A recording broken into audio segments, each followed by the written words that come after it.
વાણીમાં કહ્યું છે, જેને વાગ્યા સદગુરુના વચનના બાણ, જેની સુરત ચડી છે આસમાન, ભજન में घूम रेणा मोरा भाई, જેને વાગ્યા વચનના બાણ, ધ્રુવને વાગ્યા, પ્રહલાદને વાગ્યા, ખરગોવાસમાં સુખદેવને વાગ્યા, વાગ્યા વેદ વચન પ્રમાણે, અને પછી બેઠા ઠરીને ઠેકાણે. ત્યારે આપણા સંતોએ કહ્યું છે કે મોતી તો હિરણમાં હમાય, માથે ઘણના ઘા થાય, ફૂટે તે ફટકિયા કહેવાય, અને ખડાની ખડે ખબરો થાય. આવો ને જેસલ રાય, આપણે પ્રેમ થકી મળીએ, પૂરા સંત હોય ત્યાં જઈને પડીએ. અને ત્યારે કહ્યું છે કે વચન આર વચન ભાર, વચન કે ઢગઢેરિયા, વચન માંથી વચન નિકાલે, વહી સદગુરુ હમેરિયા. અને ત્યારે કહ્યું છે કે ત્રિવેણમાં વસે છે સુરતી, એને તમારા જેવી છે મૂર્તિ, એને ઓળખશો તો કામ થશે સિદ્ધ પૂર્તિ. એનો રાખ્યો છે ત્રિવેણીમાં વાસ, એ ઉડીને જાય છે આકાશ, અને એ છે આત્મા ધનો પ્રકાશ. અને એ પ્રકાશને જોવો હોય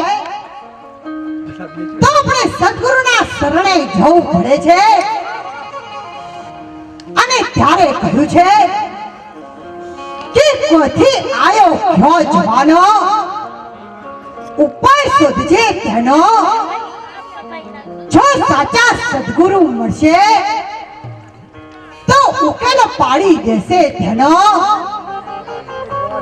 અને ત્યારે સમજાવ્યું છે कि माटी घेरे बंगले में बोलता नर कौन था, माटी तो कुछ बोले नहीं, फिर उसके अंदर कौन था. किसी ने कथा व्याख्या विचारे, पढ़ता शास्त्र कौन था, हर किसी को आवे नहीं, तो फिर वो मज कलंदर कौन था. અને ત્યારે આપણને સદગુરુ સંત શ્રી દોલતરામ બાપુએ ભજન વાણીમાં પણ સમજાવ્યું છે, જો તાર હોરવાની ઈચ્છા હોય તો તરત તૈયાર રહેજો.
ભગવાનની બે હાથ ઊંચા કરી અને જબરજસ્ત જય બોલાવીશું અને જે જય ના બોલે